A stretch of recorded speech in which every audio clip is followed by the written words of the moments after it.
La saison 2 de Loki vient de s'achever, la fin est à la fois mystérieuse et révélatrice. Ce qui est sûr, c'est que Loki a sauvé le MCU dans tous les sens du terme. Il a su rattraper les spectateurs en déclin, mais aussi rattraper l'éternel flux temporel. Décidément, Loki nous a réservé un bon lot de surprises. Avec un final de cette envergure, on ne peut que théoriser, même si en vérité, c'est loin d'être évident. Loki est plus là pour conclure des choses qu'en ouvrir de nouvelles, et la théorie n'est pas si simple. Mais bon, j'ai tout de même creusé un peu mon cerveau et j'ai trouvé 2-3 trucs plutôt intéressants. Et pour aujourd'hui, on va se concentrer sur Loki lui-même, mais aussi ce qu'il apporte et ce qu'il prépare pour Avengers Secret Wars. Avant de rentrer dans le vif du sujet, j'ai vu que pas mal de personnes me suivaient sans s'être abonnés. Les mecs, franchissez le pas, abonnez-vous, activez la cloche. Allez, on est parti. L'épisode 6 nous laisse une bonne dose de frissons. Il nous remémore l'histoire de Loki depuis le départ, de son siège sur la Terre à ses multiples morts soudaines jusqu'au trône suprême. À travers les 2 saisons de Loki, le personnage a évolué de manière différente à la trame principale. Quelqu'un de bienveillant et de gentil s'est créé au fur et à mesure, tout le contraire de celui que nous avions dans le MCU. La prise de conscience, on la doit grâce au TVA, mais surtout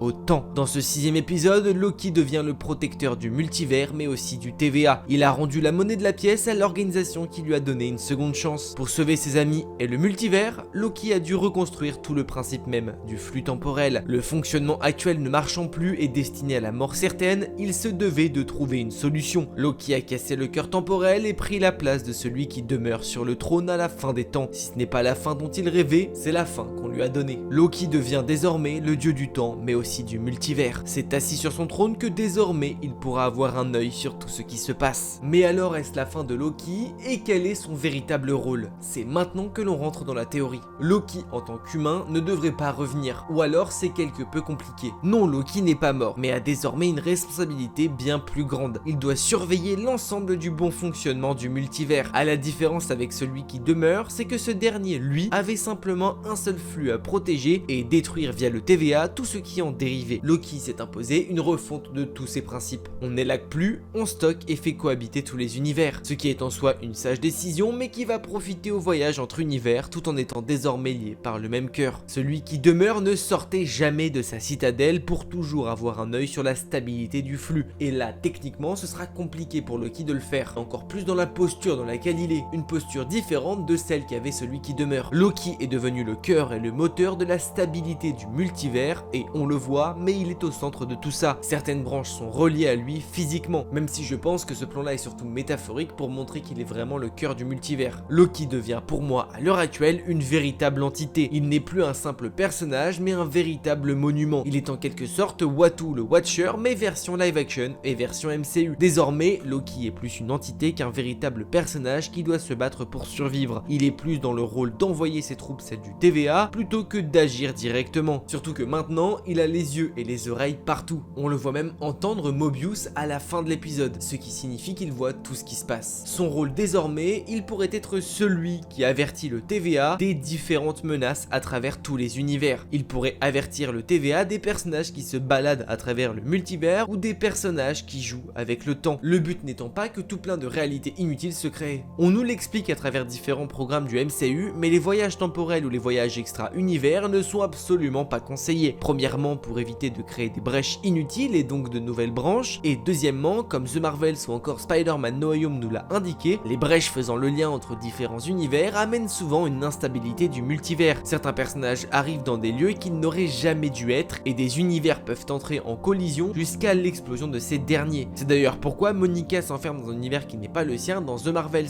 La brèche créée et faisant le lien entre 2 univers est complètement instable et amène du danger si elle n'est pas refermée. C'est pourquoi le TVA a désormais un tout nouveau rôle, protéger l'intégralité des flux temporels. Ils ne coupent plus des branches et ne détruisent plus des univers sans raison, mais vont empêcher la création de certaines branches inutiles qui permettraient des incursions entre univers et de potentielles explosions. Grosso modo, empêcher la Secret Wars d'arriver. Parce que Secret Wars, c'est ça, des univers qui s'entrechoquent et qui finissent par exploser pour qu'il n'en reste plus qu'un. Ici aussi appelé la guerre du multivers. Et c'est d'ailleurs à ce même moment-là que Deadpool pourrait arriver au sein du TVA. Parce qu'on le sait, suivant une rumeur plutôt fiable, Deadpool devrait avoir un lien avec le TVA. Il pourrait être capturé par les chasseurs pour avoir trop joué avec son joujou temporel. Faire des allers et retours dans le passé et le futur pourrait permettre des brèches d'univers qui faciliteraient le passage de certaines menaces, ou même créer des incursions d'univers qui font fusionner des branches et détruire des réalités. Pour un exemple plus concret, Deadpool voyage de son univers à celui du MCU. Celui-ci fait des allers-retours. Les voyages voyage créé donc un passage et un lien entre les deux univers. Ce passage-là pourrait être mauvais et créer une surcharge entre les deux univers et les détruire. Les univers ne sont pas faits pour être liés mais simplement pour cohabiter sur le même flux. Deadpool pourrait par la suite, à la manière de Loki,